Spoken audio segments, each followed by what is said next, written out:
علامہ ابن قیم رحمہ اللہ کی ایک کتاب ہے مدارج السالکین، اس میں انہوں نے ایک واقعہ لکھا ہے کہ بعض عارفین نے ایک گلی میں دیکھا کہ ایک عورت اپنے بچے کو خوب مار رہی ہے، پیٹ رہی ہے، بچہ ہے کہ چلا رہا ہے اور ماں اسے مارتی جا رہی ہے، اور مارنے کے بعد اس کو گھر سے نکال دیا اور دروازہ اس کے منہ کے اوپر بند کر لیا۔ اب بچہ دیکھ رہا ہے کہ دروازہ بند ہے، تھوڑی دور جاتا ہے، غیر بعید تھوڑی دور جاتا ہے، متفکرن حزینن، بڑا فکر مند ہے اور بہت زیادہ غمزدہ ہے، بہت زیادہ غمگین ہے۔ تھوڑی دور جا کر کے پھر پلٹتا ہے، چاروں طرف دیکھتا ہے، اس کا کوئی پرسان حال نہیں ہے، کوئی اس کو پوچھنے کے لیے نہیں آ رہا ہے کہ کیا بات ہے۔ تھوڑی دور جا کر کے وہ پلٹتا ہے اور جب گھر پہ پہنچتا ہے، وہیں آتا ہے، گھر پر ہی آتا ہے، دیکھتا ہے تو دروازہ اب بھی بند ہے۔ روتے ہوئے اپنے گال کو چوکھٹ کے اوپر رکھ کر کے سو جاتا ہے۔ تھوڑی دیر کے بعد ماں جب دروازہ کھولتی ہے تو بچے کی جو حالت ہے وہ دیکھتی ہے کہ دھول سے ہٹا ہوا ہے اور چوکھٹ کے اوپر گال رکھ کر کے سو رہا ہے،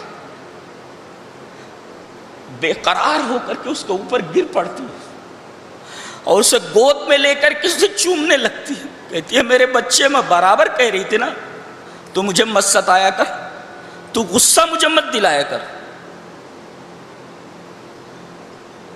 اور دیکھ تو پلٹ کر کے آیا نا میرے پاس، میں ہی تو تیری سب کچھ ہوں۔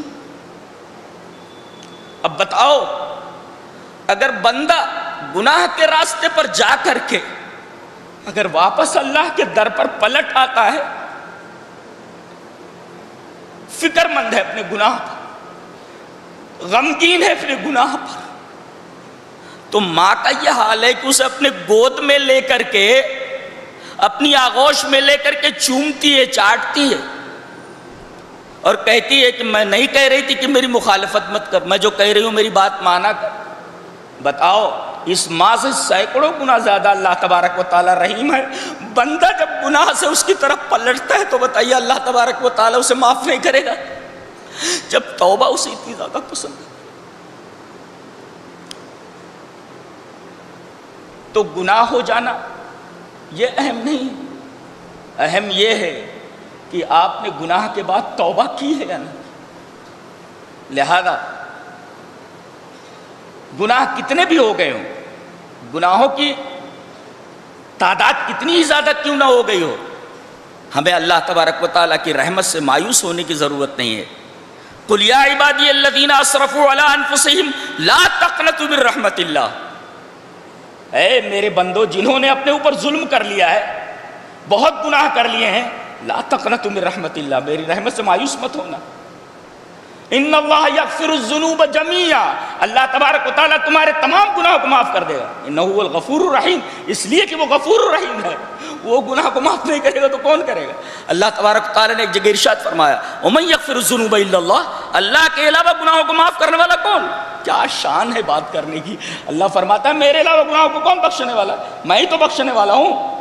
لہذا جب وہ گناہوں کو بخشنے کے لیے موجود ہے تو اس کے سامنے استغفار کے لیے اور طلب مغفرت کے لیے دعا میں ہاتھ کیوں نہ اٹھایا جائے، اس کے سامنے دست دعا کیوں نہ پھیلایا جائے، دست سوال کیوں نہ دراز کیا جائے۔